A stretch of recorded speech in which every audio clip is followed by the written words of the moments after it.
rich rice, and also engage in improving nutritional quality of soybean protein and using seeds as a bioreactor for high-value phytoplankton protein production. And I think I'm sure you'll be very interested in know how Professor Sun, during his long, career in scientific research, and we're glad to have Professor today to share with his many years of research how he keeps motivated and how his experience in this talk today in science presents the spring hand of motivation and innovation. And without further ado, let us have a round of applause.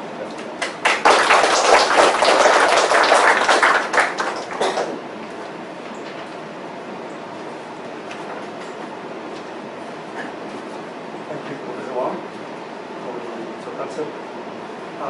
Today I am going to share with you two parts. First, summarize my previous 40 years, actually 42 years research. And then from there, I would like to talk about the motivation and innovation, the spring head of motivation and innovation. I think it is particularly important for our young scientists to share with you my experience, my learning from those innovation books and etc. I explored in the past few years. Okay. First, so this is the lecture series to pay tribute to Professor Yang. So I will give two talks because the level of the audience is different. So today mostly graduate students, professors, and then Friday will be a diverse background of undergrad, and then Saturday will be the general public. So I will talk differently. So today will be mostly more scientific. And I graduated, as Katie said, 1966 from New Asia College at the old campus in Kono. And the chairman was Professor Yang. And the year we graduated, we have 15 students, and 8 female, 7 male. And then usually we have a graduate farewell dinner. The student invite professors. I think nowadays we don't have this thing anymore. Maybe we have to invite the graduates to dinner. Okay. There are many memories about Professor Yang, but I just want to mention two. So Professor Yang was the first one to discover this gold-fronted reactor bird in Guangxi province. So in 1932, 10 years before I was born. And so the name in Chinese his name is Yang Gongwei, so it's called Gongwei, right? So it's a very pretty bird. It's a songbird. And the front is a golden color. That's why it's called gold-fronted reactor. And another thing I remember Professor Yang very well is that he really pushed us to go abroad to continue the study. So under his influence, 15 of us, 14 went abroad to do a master or PhD degree, and only one girl stayed in Hong Kong, but subsequently she also moved to foreign country, although not studying. So these are two things I remember. But there are many other things, maybe Saturday I will talk about, Friday. Okay, so then move on to my previous, some 40 years research path, and I'll very briefly summarize. So maybe you can see how I try to do my research and what motivates me and what are the things there maybe younger students can learn from. So I did my PhD at the University of Wisconsin-Madison. It's a very beautiful campus and with 4 lakes, and the area here is the university campus. So the red arrow pointed to my supervisor, Timothy Hall. So last month he passed away at the age of 78. He's a very dedicated professor, and the picture we have is during Halloween. We all dress up for a party, and you can see here with a lot of hair, still black hairs. All right. So then go on to my research as postdoc. So I went to Wisconsin for my PhD in 1970 and got my PhD in 1974, and then I stayed on in Professor Kim Hall's lab as postdoc, and then become research scientist. So I will brief you about my postdoc and research scientist work there. So during that time, Professor Hall was very young, junior faculty, very poor, not much money, not many instruments. So I had to work with the genetic department's Professor Oliver Smith in his laboratory. He was very generous and allowed me to work on the things I work on in his laboratory. But he has so many students and postdocs, so I can only work during night time and during weekend. So it's very hard work, partly because of the physical constraint. So of course, you know Oliver Smith. Later, he got the Nobel Prize, gene targeting. So he was one of those. I remember he told me, to be a good scientist, you need to have 3 things. 1, a passion for science. 2nd, you should have a hobby. So his hobby was flying airplanes. And one time, he came to my house and he taught my son how to fold the paper airplane. And indeed, he can do it, fly very, very far away, very impressive. And 3rd is you should have a good family. So he then he married his postdoc later, a young Japanese scientist. All right. So I think my work, he taught me quite a bit of things. So then my work is, during that time, we have animal gene clones. We know animal gene have intron, etc. So we try very hard to clone a plant gene, but no success. So then there's a saying, the plant gene is non-clonable. So then we decide to clone it and pick a system called French bean. It's the green bean you can buy. Why we work on a green bean? Because as you can see, my work during development, you take the beans from very young to mature. You can see some protein come out very strong. Almost 50% is this kind of protein we call globulin 1. So 3 subunits, very similar. So it is very abundant protein. So then, so they express very strongly with a lot of messenger. At that time, we thought maybe we can clone it. That's how we want to do it. So then, the problem is at that time, it's very hard to make extract good plant DNA, as you know, right? We have cellulose, we try very hard.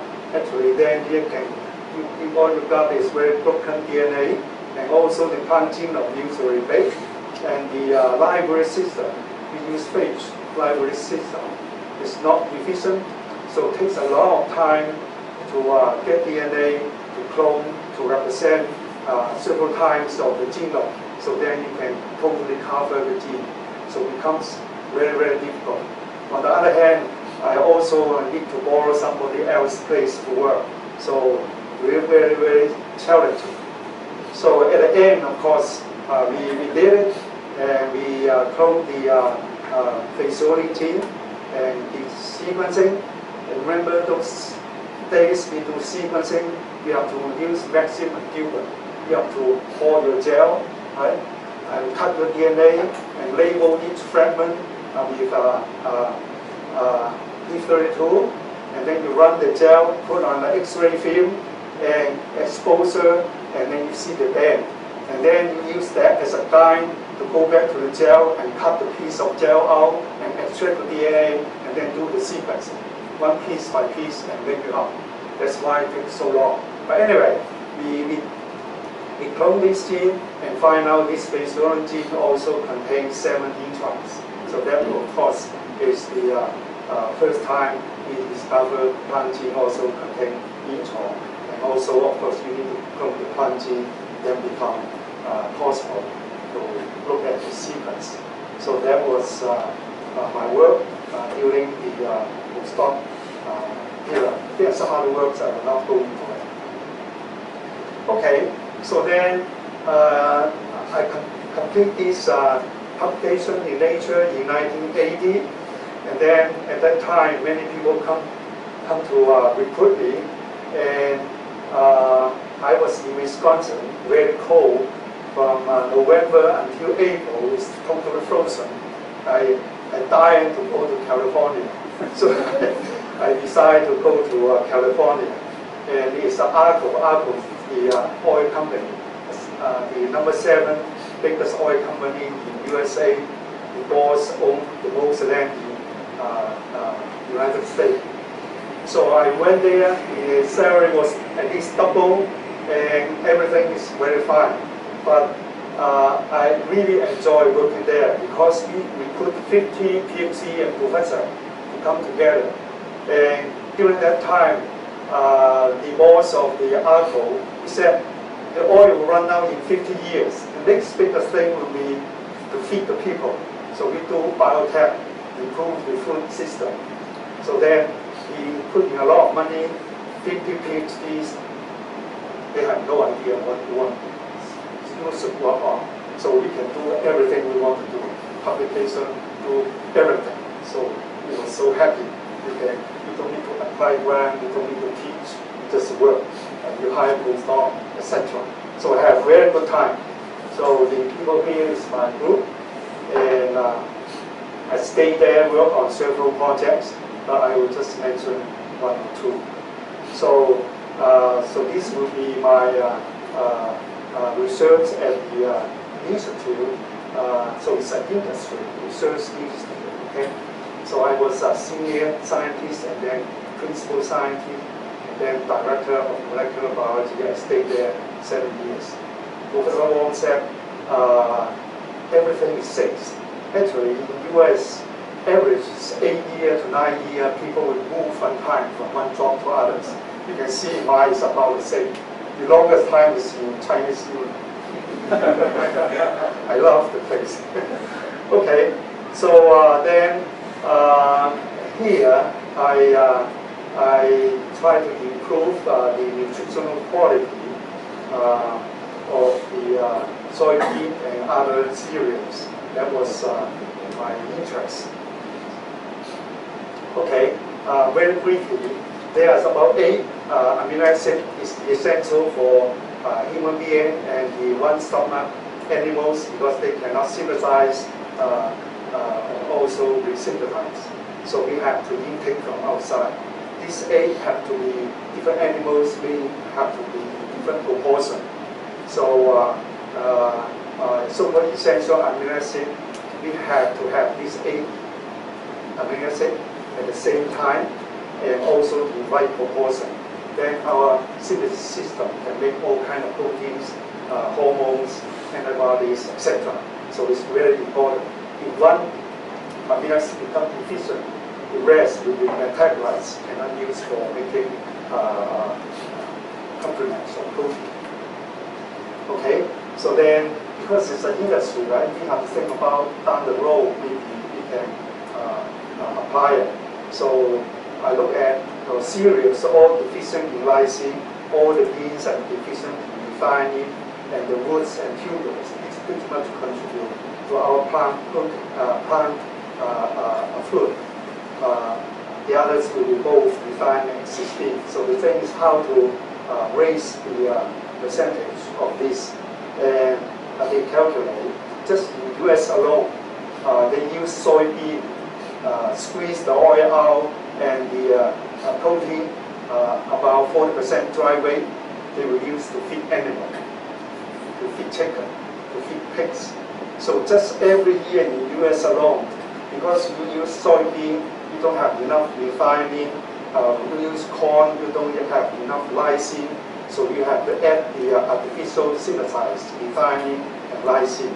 Just each year in the US, you spend $120 million to supplement the animal feed. Lysine will be $70 million, so it's a very, very big opportunity to the industry. So I work on this part, and then I start thinking, how can we improve the beans refining content in certain ways, right? So I searched, I studied, and then from Brazilian PhD thesis, I find out there's a protein in Brazil nut contains 18% refining.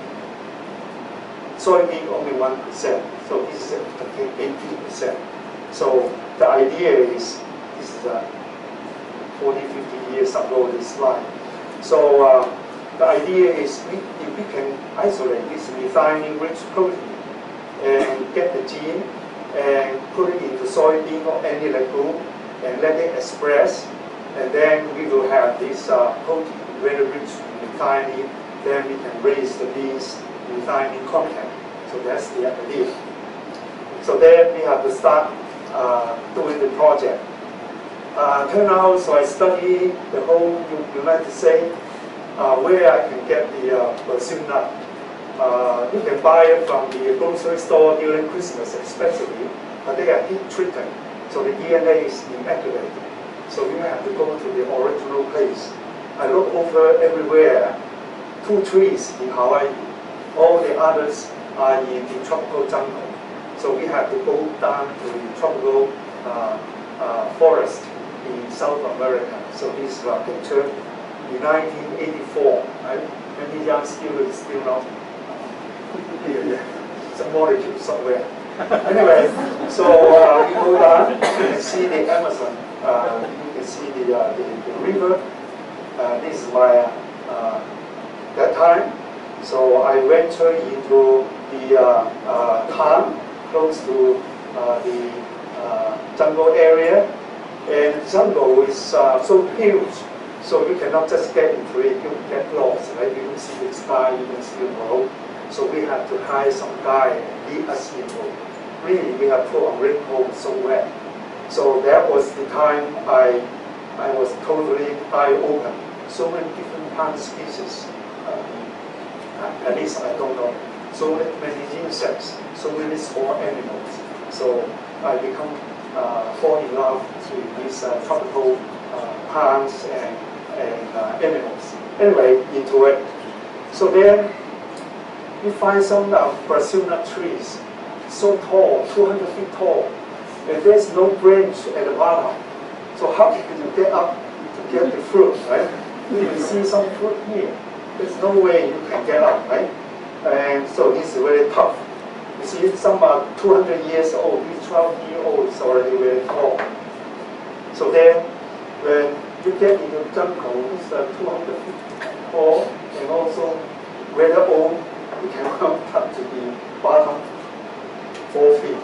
They're so high up. Because in the tropical jungle, you have to compete for the sunlight, so everything goes up, right, to compete. So then, all you can get is the Brazil fruit become mature and rotten and fell on the floor, the base, then you can pick up. Mostly the nuts are not workable. So I have an idea, maybe I can train the monkey to go up to pick one. So this is the guy, he has a monkey. So I feed the monkey with Coca-Cola, so he likes it. So I bring him to the tropical jungle and let him taste the Brazil nut. Maybe next time he can do that for me. But after coming back, luckily, we find out in some open space, right? So people grow Brazil nut. You can see in the open space, Brazilian tree has branches. Okay, so you find one tree with another lower one. So then you can hire some local boys, climb up here, use a ladder to go up, and use a very long pole to get a fruit very, very far away. So from there, we can collect the fruit and come back, cut it open, and this is Brazilian fruit. Tastes very good, fresh one, not the one you got from the grocery store. Then I do some preliminary study. It's truly, if I can engineer this gene into the target plant, would that increase the methionine content, right? So I did some feeding experiment. So I feed Japanese quail with Brazilian protein, right? With the soybean protein. So soybean doesn't have enough methionine. So after 16 days, Japanese quail grow very poorly, right? They need methionine to grow, right? It's a essential amino acid. And also our hair and feather needs methionine to synthesize. So we can see deficient in methionine, the feather grows very poorly. If I feed the soybean protein, I add some Brazilian extract or protein to it. You can see the same area grow very well. So that means if I can indeed put this gene into the plants and seeds express, the effect should be there. So then I start cloning the gene, and indeed you can see the sequence, so many methionines, very, very rich. So then we put it into tobacco plants to test. Indeed, it express and raise the methionine content to a significant level. So the Science News attributed this to the first time using biotech, you can improve the essential amino acid of the plant. So that was the work. All right, so far so good, right? So all the industry is so exciting, right? So much money there. So they came in and they bought the gene for $6 million. Okay, it's $6 million. I said, wait, you have to do some tests, right? Is it a good protein? Is it safe? They said, no, we will take care of it. So it was sold for $6 million. All right, so they put it in the soybean, so excited, want to go onto the market. But you have to go through safety tests, right? It turned out somebody, if you eat this engineered soybean, you get allergy. Okay? Because any protein, actually, there's some population, 1% will get allergy to it. But once you have these problems, the company stop it. They cannot afford to release it. So the whole project stopped. So I said, see, I told you, these are more money. I will find out. But anyway, so they stopped the project. So now the Greenpeace people still use this case as Brazilian engineered soybean will harm people. But the things never went onto the market. Okay, remember this. Never stop. The company spent so much money in point, right? Pioneer, they cannot afford to harm one people. But anyway, so my big dream didn't work, scientifically work. But on the other hand, the news, okay, San Francisco Chronicle, New York Times, wow, the nightmare of different genes means genetic engineering plant can cause allergy, right? So it turned out to be a good thing. So now we test all the GM food very extensively on the allergenicity before you can release it. If you don't find out these, right, that's not too good. So 有時好心都做好事嘅 right? So that's what this particular project, okay? All right, so at that time, it's about time for me to move, about 6 or 7 years, right? According to American law. So I at that time, the oil company's business not too good. So the institute asked us to go out to look for projects and see what they want to do. So I feel it's no freedom anymore for me to do anything. So I was so fond. I love the tropical journalism. So I look for the two reasons I want to move to tropical region. One, I have severe allergy in Wisconsin and California. So I want to move to a place without allergy. So only two places in the US, in Florida and Hawaii, there's no allergy. So I thought Hawaii is better, right? Closer to Hong Kong. So I moved to Hawaii. So indeed, just in the campus, you remember Hawaii, you can see all these tropical fruits. I was very excited. So during that period, I cloned some 12 genes, very useful genes from tropical germplasm. Because my idea is, in the future, with the rainforest going, so many unknown genes may be very useful to be gone. If we can use molecular technique to preserve all these species, maybe not with tree, we can make library, we can store it for a long time, and then we can go still to isolate the genes. So I work on tropical genes. I isolate many tropical genes. I will just pick one or two examples. So I find out from a Chinese medicinal journal, I find out there is Chinese herb. It's very sweet. So turn out inside there's a protein 400 times sweeter than sucrose. So the idea is maybe I can extract the protein and put it into something that will be sweet but with no calorie. Be good for the diabetic people. So I went to Kunming and collaborate and we clone the gene. So I collaborate with China's Vegetable Center because in China people eat watermelon a lot, but the diabetic people cannot eat it. So if we can find a watermelon not sweet and put this protein in, bring sweet, that would be good. So that's the project I give them to work on.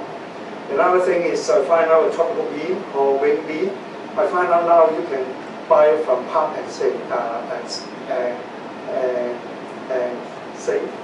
Buckeye. So this wing bean, so I identify a gene contains very high lysine. This gives me opportunity to improve the cereal, which is deficient in lysine. And finally, I also engineer tomato to be resistant to virus. I also help Hawaii scientists to set up molecular programs to generate papaya resistant to ring spot virus. We buy the Hawaii papaya, now most of the virus engineered. So that was my work at Hawaii. And then in 1996 again, so I returned to Hong Kong and I work on some other things. So what should I work on? So I look at 50% of the world population and 50% Chinese, we use rice as staple food, right? So that's important. So then, as I mentioned, all the cereals deficient in lysine, so we need to improve about 40%. And there are literatures. If you don't have, children have problems with protein balance and etc. and eat poor proteins, if you give them high lysine corn, you can alleviate the problem. So we feed some feedings with rice and add some artificial lysine to it. Indeed, with increasing percentage, you can see the growth improve, right? So that's the preliminary data. So then you can see the wild type growth, eat the wild type rice, and then with increasing addition of lysine, you can see promote the growth. Okay, so I will not go into detail. So we have three different approaches to try to improve the lysine content. One is improve the free lysine content. One is to express rice own lysine-rich protein, and another one express a foreign gene into it. So we all raise very significant lysine content. So we have field tests many times of this high lysine protein, and you can see eating the high lysine, the animal grow much better than the regular rice. And for the girls, don't afraid. You eat the rice doesn't mean you are very big and fat. Actually, you know, in normal diet, 2 times bigger than this one. It just improves the normal growth rate. So then, this particular lysine-rich rice, we have subject to the China agriculture food, GM food safety test. After all the tests come back, the report from different tests, allergy, everything, should be safe. So this is to the stage that this year we will do some environmental tests. If that goes well, maybe we can get the farmer to try on it. So I'm very happy, finally something I can get close to the end product. So my other postdoc, Eric, also, because the children just eat rice, very skinny, very stunted, right? So we did some tests. The high lysine rice did improve their bone development and also the muscle development. So these are something we are working on. And rice, besides deficient in lysine, it also have low vitamin A, very low vitamin E, not sufficient iron and zinc. So that's the other deficiency of rice. So as you know, Patricus and Peter Bayer, right, in Europe, they already engineer rice with the beta carotene. You see, all the plants only can contain beta carotene, no vitamin A, right? This is the precursor. When we eat the beta carotene, our body will digest it, split into 2 molecules of vitamin A. So they engineer the rice to have beta carotene, right? So this is the regular rice. This is the first generation of golden rice, pale yellow, and then the second generation contains 32 micrograms per gram of rice endosperm. So you eat about 200 grams of rice a day. The children should get enough for it. So I wait for about 2 bowls of rice. So this the golden rice already there. The thing is, it's still deficient in lysine, deficient in iron, vitamin E, etc. So that's why Bill Gates Foundation and we support these grand challenges. So there are many projects, and we think that we will support the plant area to create a nutrient-rich, stable plant for the poor people. So they pick banana, right? Africa, they eat banana, cassava, and also sorghum. One is the rice, to engineer a rice with high beta-carotene, vitamin E, good protein, and enhanced iron and zinc. So the idea is use the golden rice already have vitamin A, provitamin A, and you engineer into it. So they will have, the rice will have good protein, good vitamin, and good mineral. We call this provitamin rice. So we form a consortium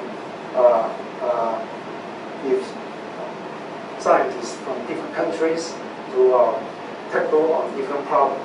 So I'm responsible for the good protein, the lysine part. Okay, so we always have meetings in Africa to feel the need of improved crops, and the aim is to generate natural label, genetically engineered label, golden rice with vitamin A, vitamin E, iron, zinc, with lysine. So that was the thing we tried to do, and I complete my project, lysine-rich rice. So you see, we have 7 different scientists. We don't put all the genes into one species, so farmer can grow with everything there. We individually do the thing. So I do lysine, produce rice with high lysine, the other with high vitamin A, vitamin E.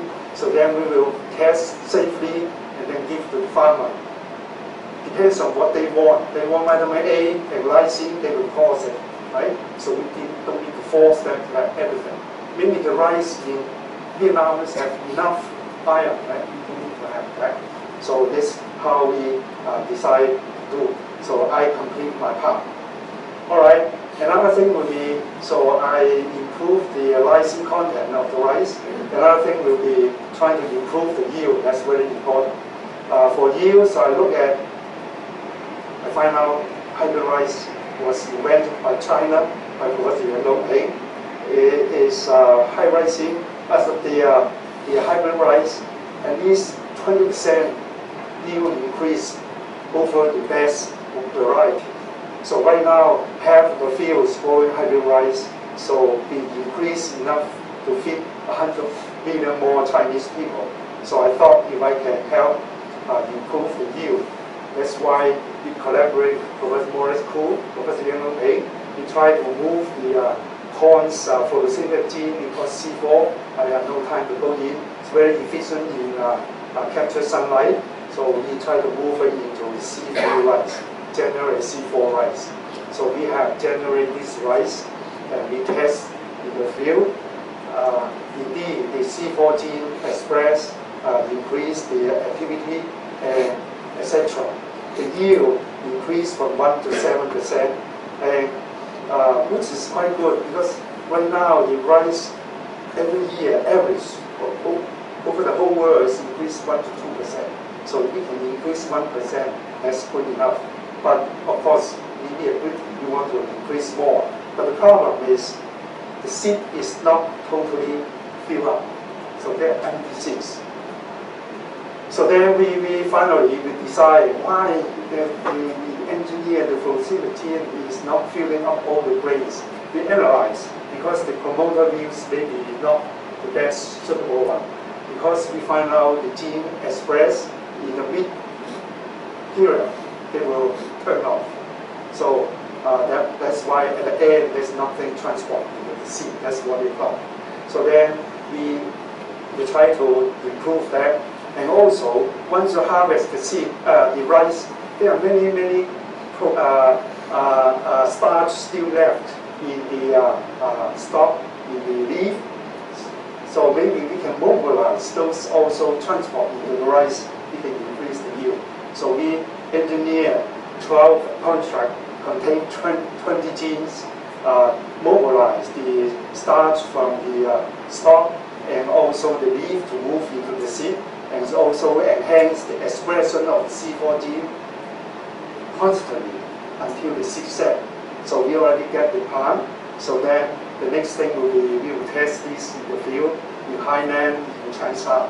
So that is the part of the yield increase. So then I would like to summarize. So in my first 5 or 7 years, I pretty much work on basic research. All right, try to understand the gene expression and structure and regulations. That's my phasing work. It's very most challenging, partly because the technical problem at that time. So my second phase is working at industry. So that was pretty much applied research, my Brazil work. It was very fun and unexpected, right? The third phase in Manoa, Hawaii, I pretty much work on move to apply basic research.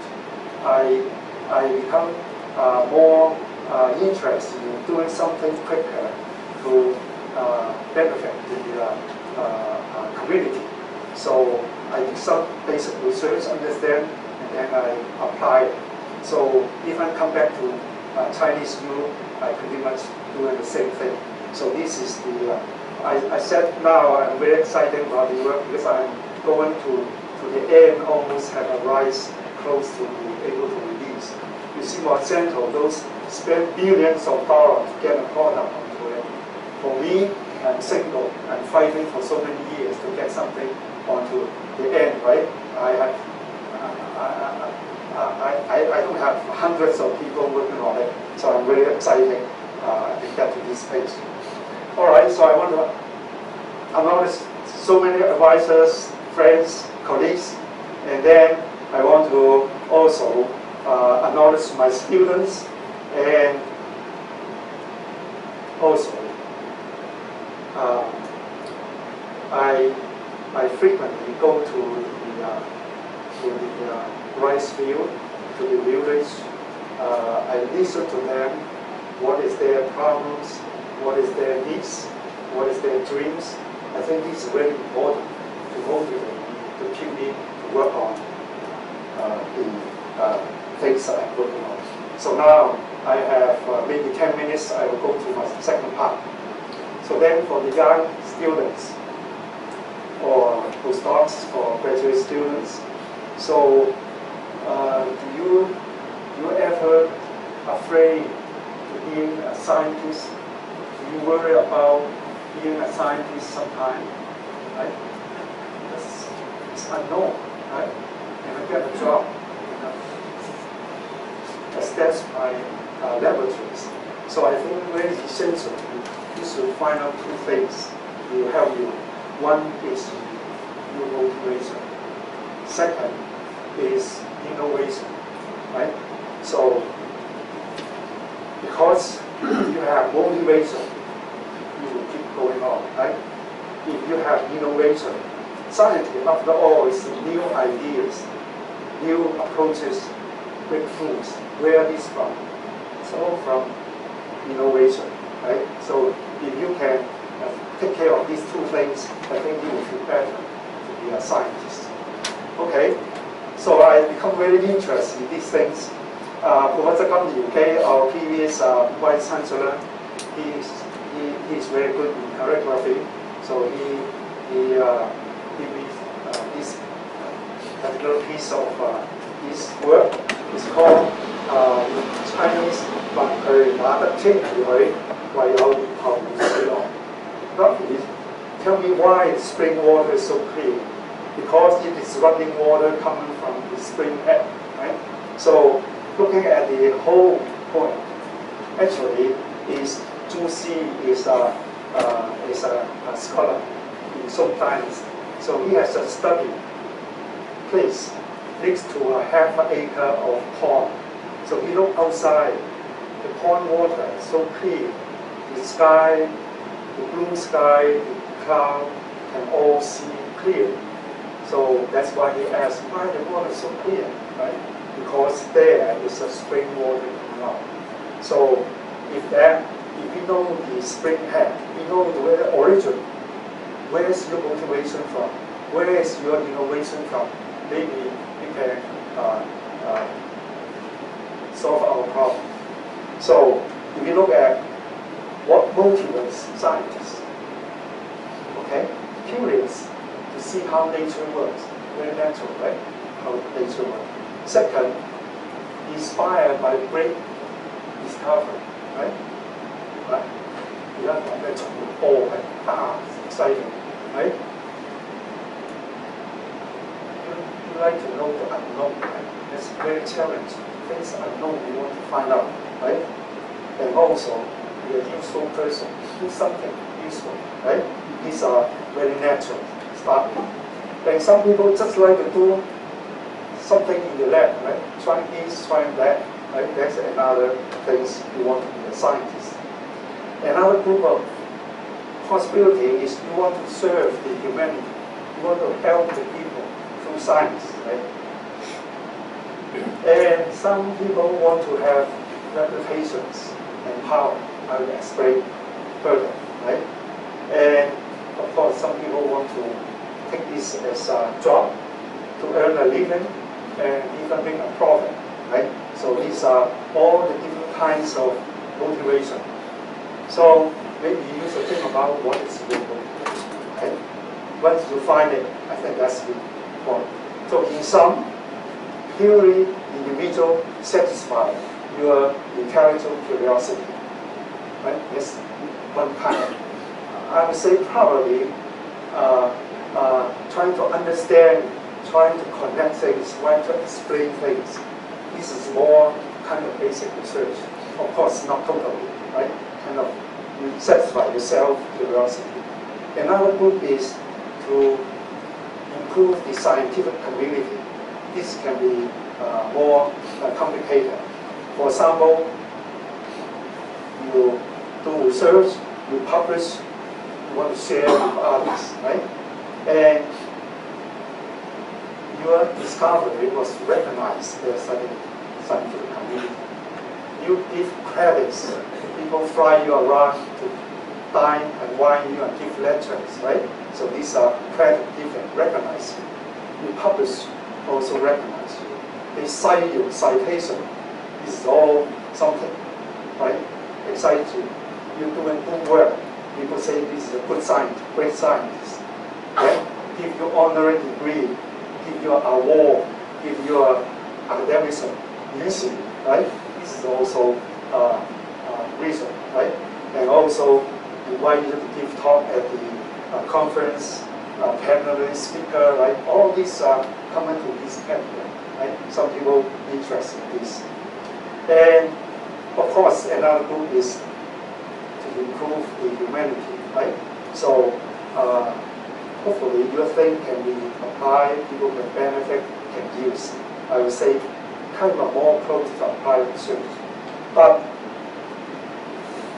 it's not this simple, right?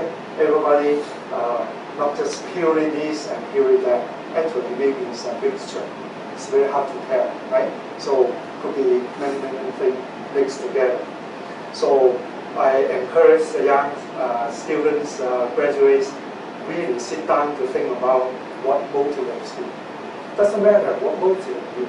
Once you find it, you will have this source of energy, motivation to push you through, right? There are so many obstacles.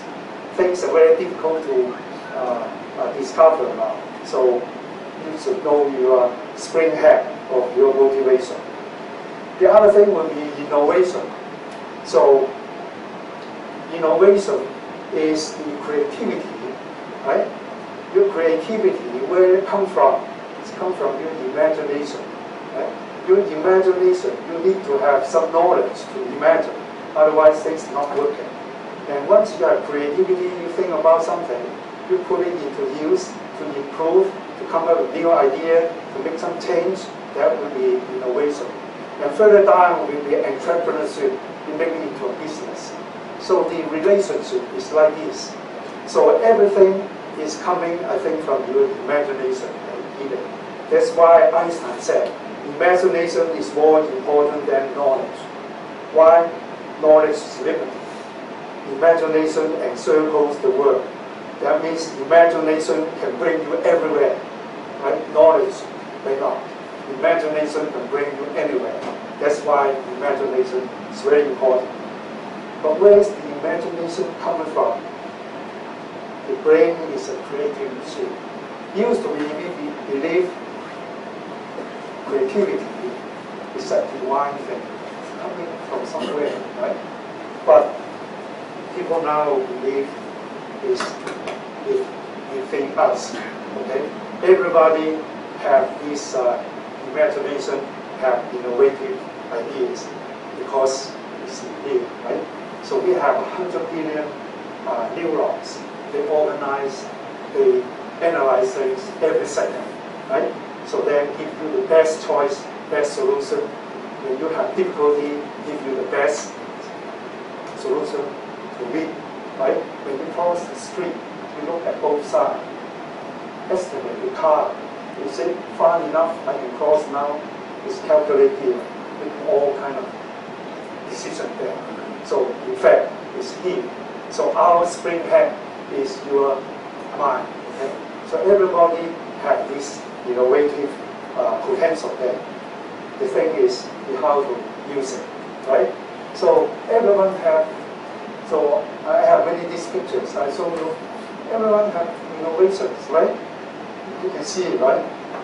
You can make a seat easily, right? You can sit on a bottle, right? You can drink the things so the teacher doesn't know. Anywhere, you have this innovation, right? So I would say everybody have. The thing is just how to promote, how to enhance it. So I give you some example. Which our students can do. First is a positive attitude, right? Positive attitude. So when we have a problem, don't shy away, don't run away. Take the problem as an opportunity for you to innovate. Right? Then you will have a positive attitude. Every problem is an opportunity for you to overcome, for you to think about a way to solve it. Second, be a keen observer. Right? So if you are a keen observer, you can see something that others don't see. That's a real fact. See something others don't see. And also for the details, right? For the patterns, right? Look at the big pictures.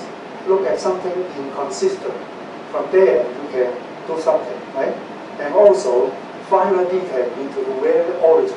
For example, if this solid wood, right? Get into it to look at it, to the origins, right? And also develop your knowledge. That is the thing to fuel your imagination. So this is for clues for you to innovate, okay? So it's very critical skill, particularly for scientists, to be keen observer. For example, just one example happening. So this cockroach, well, as I said, look at something, people don't see it very good. If you look at something, everybody see it, you can still think about something other people don't think about it. That's even better, a higher level, right? You saw cockroach, right? So then people use it, put on a tiny computer. So this Jiaotong University student now can use their brain wave to direct the cockroach to go left, to go right. There's nothing connected, right? So this innovation, see the cockroach, then you can do something like that. Another thing is to reorganize, to reframe your problems, right? So that's why when you look at one thing, from left to right, top, front, back, and bottom, and inside out, then you will find many things. Once you understand, you can come up with new solutions. If you look at problem, use your eye to see it. Use a children's eye to see it. Use a male, female, foreigner, right? Older people. Then you will have a different perspective. Give you a lot of chance to solve the problem. Fit for everybody, right? That's important. And also asking why. Always asking why, right? That's a very good example. So there's two small villages. Between is a river. So one day someone said, I come to you, you are a builder, right? I want to build a bridge to cross to the other village. Okay, you just do it.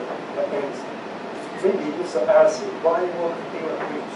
He said, I want to go to the other side. Right? So you ask why.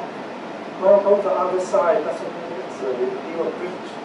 You can make a ferry, right? You can make a tunnel. You can do many different things. That is totally open. Then you can continue to ask why you want to go to the other side. I want to go there to work. I want to go there to see my girlfriend or boyfriend. Then totally many things will come up, right? You ask questions, open a lot of possibilities, and proofs for multiple solutions. Usually, something come up, you think about the first solution, usually it's very obvious. Force you fail to come up with second and the third one.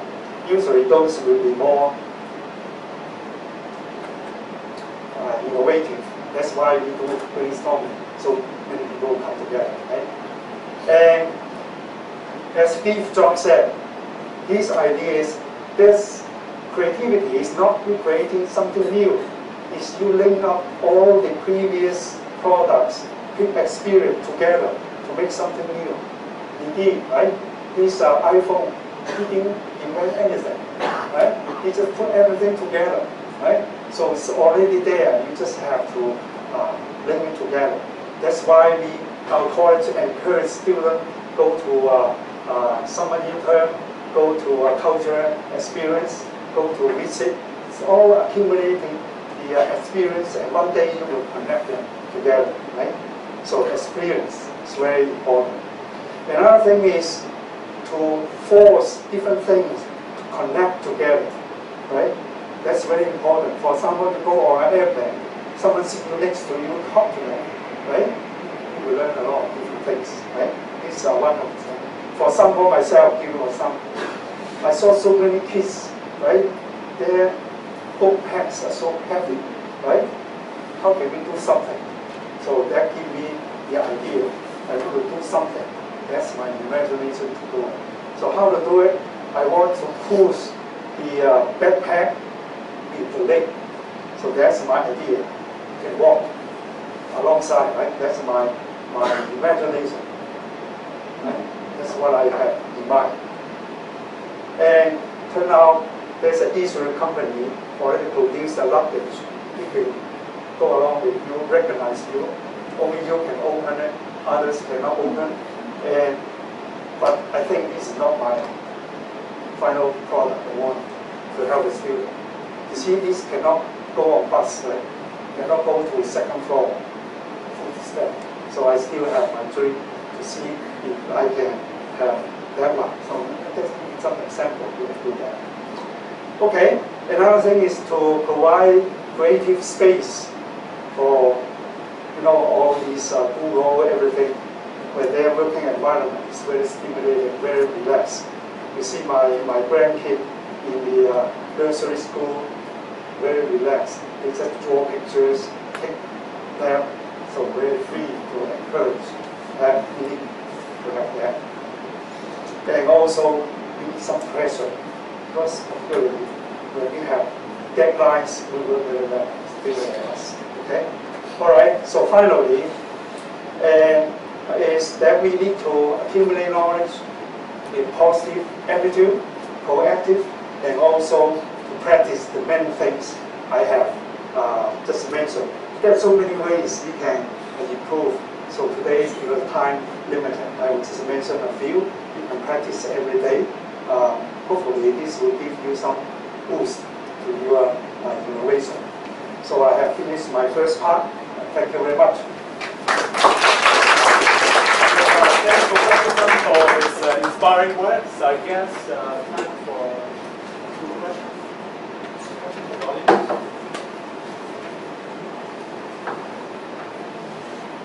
Okay, all set. I can get maybe one question. You mentioned about Brazil nuts. It's actually quite interesting because in the sense that you look at some paper, you find this methionine-rich protein, but there are actually many nuts around, right? But is it just an excuse that get you to Brazil? No. Or is it any other system can do the same similar thing? Right. So I want to improve methionine. So I search for methionine. I look at all the protein amino acid data and see what protein available with high methionine. And then I identify 50 fishes by PhD student in Brazil. And the physicists analyze the protein. And actually in Brazil, they say you eat Brazil nut one day equivalent to a chicken egg. So that's why they already know about this. So that's what they say. But I still isolate the protein, analyze composition, and later sequence. It's very easy to identify the whole line up in Brazil nut, and then you label it with methionine. When you run gel, this particular protein is just show up totally. Right? That's how. That's why you need to research. You need to learn from the existing knowledge. Okay.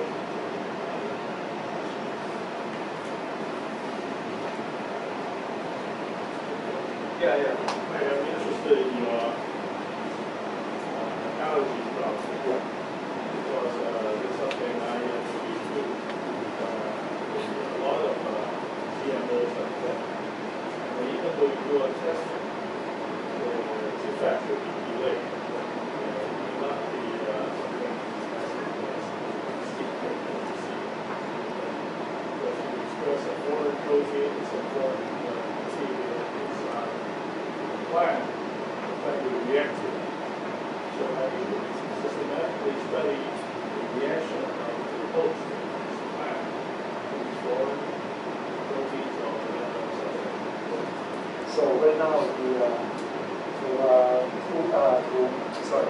to pass this allergy test, first looking at the sequence, whether there are some existing allergy sequence there with the epitope below, right? So we screen for 5 or 6 amino acid scale, and if anything homologous is high, you have to stop there. Right? First, look at the existing data. Right? So if that pass, the next thing will be you can do some screen paper. Okay? The final another step is human feeding, but that have to be under the physicians. Okay? Can be very drastic things. Right? So, but turned out to be, I would say, any protein, there will be 1% of protein somehow allergy. It is sort of genetic things, so become very important. That's why subsequently, when I do some gene transfer, I always look at the internal gene now, identify genes already there. For example, the rice now, I look at the rice own lysine-rich protein. I just express high. So these are the things we need to do. It's not accidental, but have to be very careful. So you also fully simulated digestion. So in the test tube, you put all kind of digestive tubes and put it in there. Things very easy to digest, hardly cause allergy. Right? You can't already digest all the detox thing on the body. And also look at whether they are resistant to heat. Usually, allergy protein resistant to heat. They're very tough. Right? So we can also look at the heat stability. So there are many things simulated test, but the final test is the human. But that's very hard. So my lysine one is already done, but that protein is from bacteria. So this is my first phase. Second phase, I use plants OT. Now I generate high lysine. That's how we try to do it. When you cross 2 plants, Yeah. you generate new products. The plant that you see before. Right? So making the whole plant very different. So there may be genes that rarely expressed in the seed, RDE, could be somewhere else. So we never seen it before. The plant system itself could be expressing new protein in the seed to counteract the immune cell, new protein, new whatever in the seed. Therefore, it is itself is a plant protein or plant product, but it wasn't there before. And now it's there, and then the reaction. Even my wife has so many allergies now. Yeah, I know. That's why she seldom come to deep. The thing is, if you are bringing gene together by crossing, that's already traditional ones do it. Okay? In molecular, we bring something is from different species. Right, in faster, but it's not actually traditional one already crossed. Hybrid rice crossing wild species. Yeah. Supernatural. Yeah. But then you're not doing things totally foreign. Yeah. To the seed. Agree. That's why the traditional breeding, you can cross rice with rice, you can go on the market right away. They don't ask questions. Actually, cause problem for like I said, right? It's happening. But in particular, genetic AGV1, because it's doing cross species, so we have to be very careful. That's all they want is looking at the genetic. Great. Okay. Since innovation and imagination is so important to inspire people, do you have any favorite methods to do that? Favorite method. People feel that.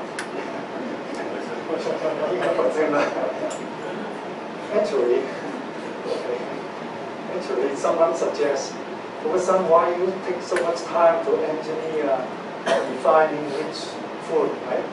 Can you engineer humans' gut? They can make refining, right? Then you can solve the problem, right? That's no reason. But how can I engineer you? But anyway, back to you. The way I'm talking about is some ways students daily they can try to enhance their imagination and innovation.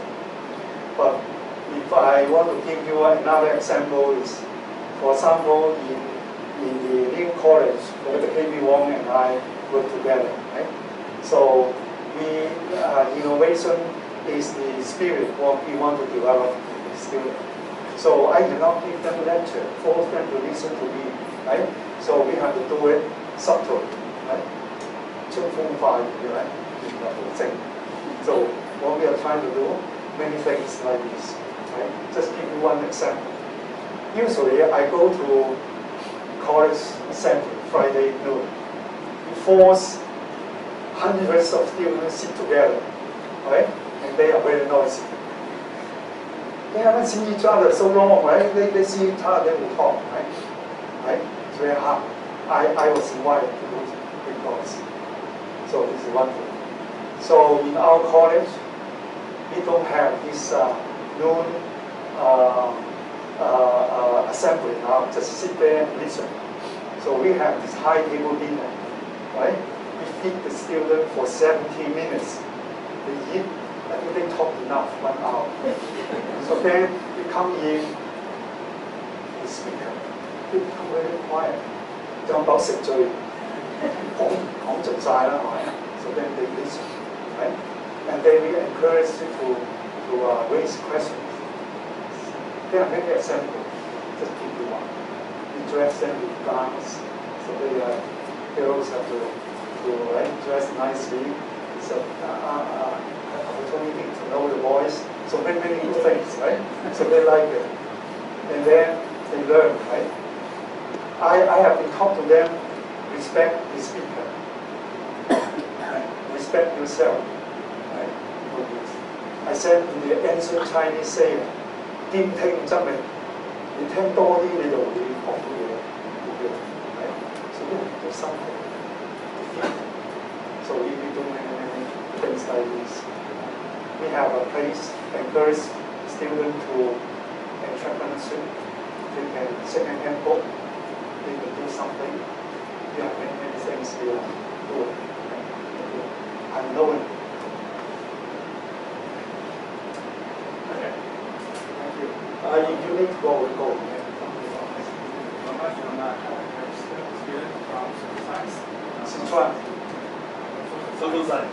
Oh, social science.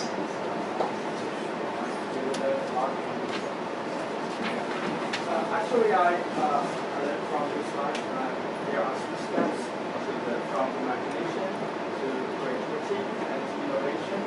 I just wonder what is the difference between the creativity and the innovation? That's the characteristics of science. On Friday, because I taught the undergrad, it's very different from here. It's much easier to give many examples. Actually, imagination, that's we are all trying to except one. For student.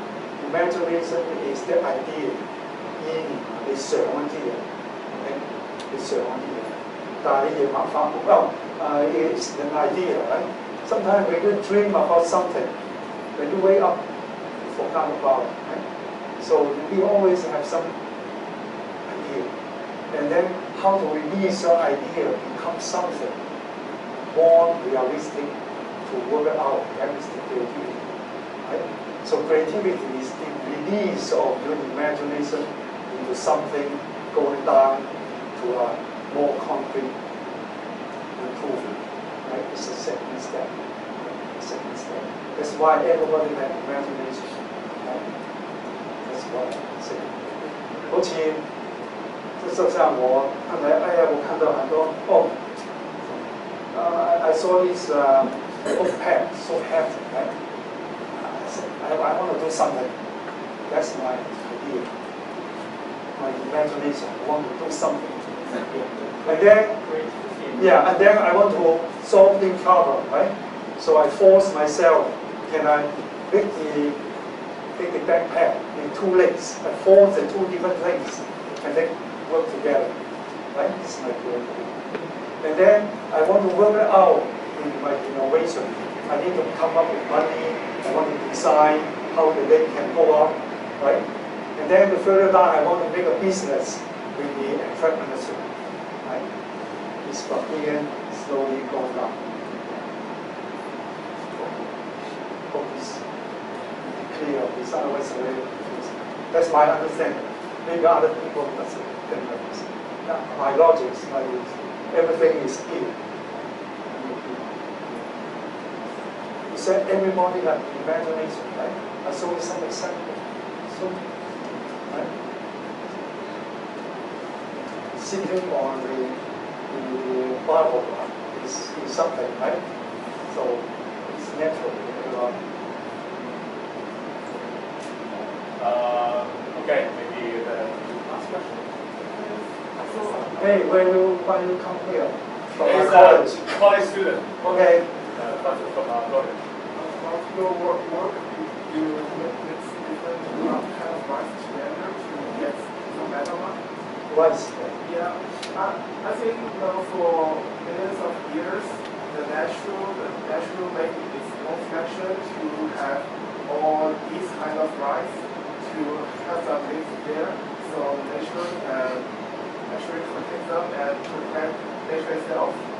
And now, because of human need, then you are creating some new kind of rice, maybe mixing with the others, so that human can use it better.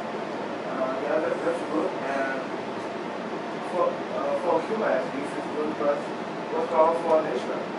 I think so after so many years of changing, nature has already, I think it has already found a way to make itself to be protected as I think the best way.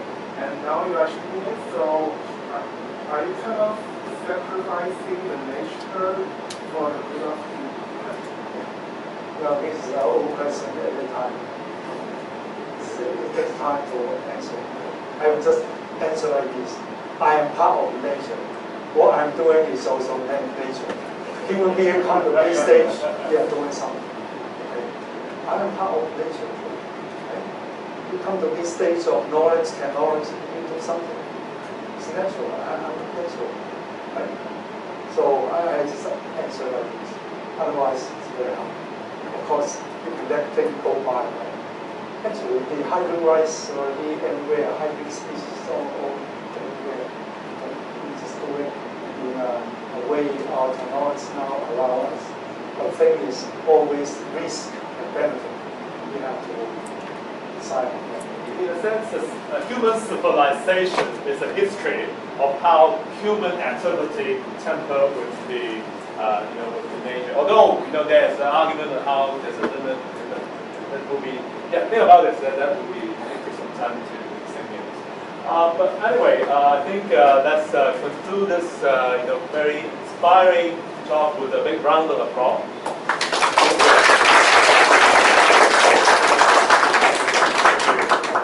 I want to do one advertisement.